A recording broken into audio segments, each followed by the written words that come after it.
Hey guys, today in this video, I'll guide you through how you can use the Canva AI Image Generator. Watch till the end to grab everything properly. Alright, so let's begin with the video.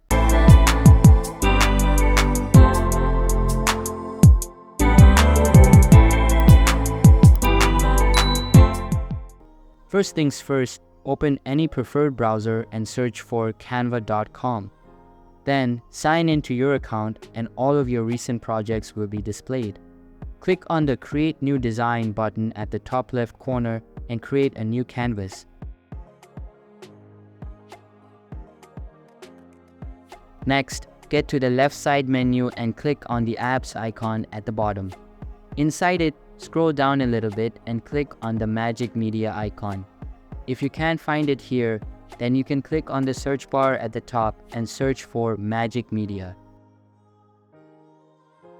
Now, enter the type of image you would like to generate and then select the style.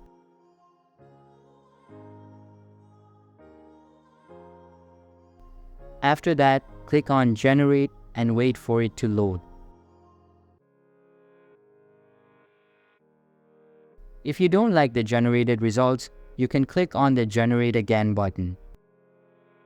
You can then choose the image and click on the preferred one to get it on the canvas. So that's basically how you can use the Canva AI Image Generator. So that's all for this video. Consider subscribing if you find it helpful, and I'll see you in the next one. Thanks.